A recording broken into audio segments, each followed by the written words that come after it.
Et en même temps, justement, vous parlez des milieux, mais dans les livres aussi, il y a les milieux politiques et il y a les milieux tout court. Et à un moment donné, les deux, dans cette affaire-là, on a l'impression qu'il a une partie de la classe politique, cette partie-là. Ne me faites pas dire ce que je n'ai pas dit. Non, non, justement. C'est pour ça qu'il essaie d'être nuancé. Là, c'est un roman. C'est un roman, bien sûr que c'est un roman. C'est pas un missel c'est pas un livre de la comtesse de Ségur. Hein. Ouais, bien sûr. Donc, je suis volontairement allé dans un milieu qui est le milieu de la violence, avec un type, un député qui est extrêmement ambitieux et qui est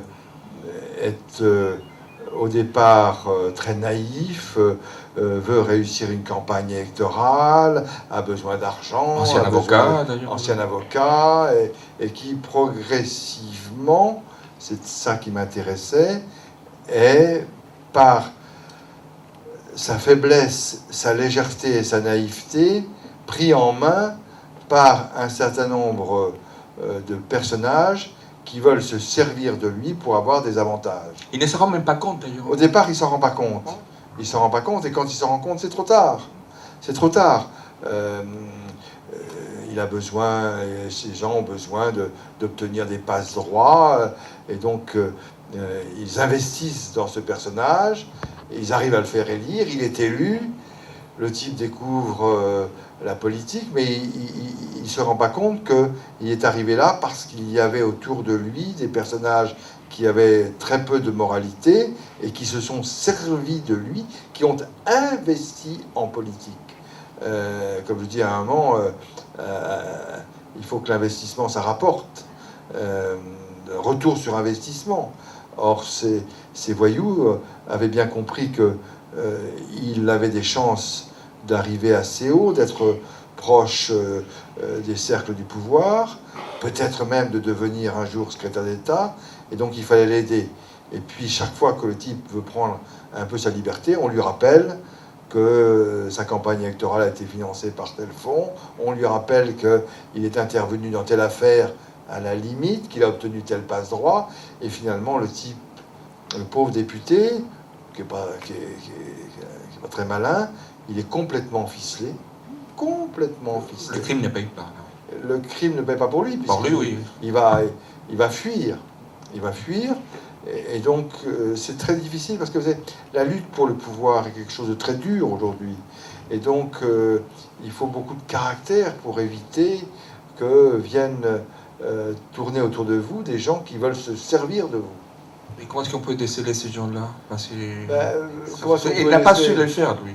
Il y a des gens qui sont prudents, d'autres qui ne sont pas. Il faut être aux aguets sans arrêt. C'est à vous de sentir, de comprendre. Alors il y a des règles qui sont fixées, par exemple pour les campagnes électorales. C'est pour ça qu'on a fixé des règles extrêmement strictes pour justement essayer d'éliminer ces personnages qui sont des parasites de la vie politique et qui viennent tenter de vous corrompre. C'est pas une règle nouvelle, c'est pas propre à l'époque d'aujourd'hui. Ça a toujours existé dans tous les pays du monde. Oui, mais ce qui est important dans ce livre-là, vous voyez, il y a pas mal de choses sur lesquelles vous nous faites réfléchir. Il a ça aussi, mais il a aussi quelque part aussi l'idée comment est-ce qu'éventuellement on peut manipuler une enquête policière, parce qu'il a beaucoup de gens qui sont, une copine qui est flic aussi lui propose de l'aide et tout ça. Donc on ne sait pas jusqu'à quel moment l'aide est intéressée ou pas pour guider les policiers dans la bonne ou mauvaise direction.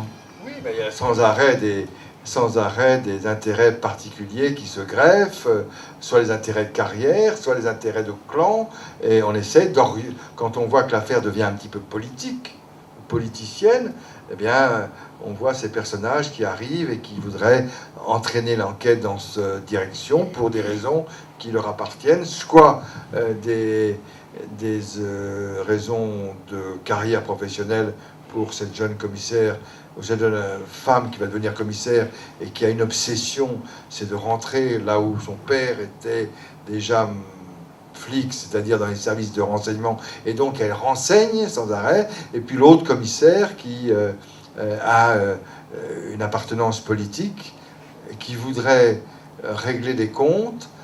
On croit que c'est pour la politique. En réalité, elle veut régler des comptes sur ce monsieur-là, parce que lorsqu'elle a été dans un autre poste, elle n'a pas pu mener ses investigations jusqu'au bout, parce que la politique l'a empêché de faire tomber ce personnage. D'ailleurs, vous faites des très belles fliquesses. Fliquette... Fliquettes, je ne sais pas comment on dit. Les deux sont pas mal, j'ai l'impression. Ah bah tant qu'à faire, il faut me décrire des jolies femmes. Ça, je suis quand même pas maso à ce point-là. Et donc, mes deux femmes policières sont... Si vous les avez trouvées très jolies... On a l'impression de la description qui est donnée. Pour moi, elles sont charmantes. Ouais.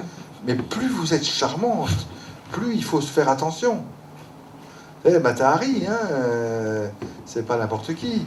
Et donc, elles apparaissent, on a envie de leur donner le bon Dieu sans confession, elles sont là, sympathiques, chaleureuses, amoureuses, tout ce que vous voulez.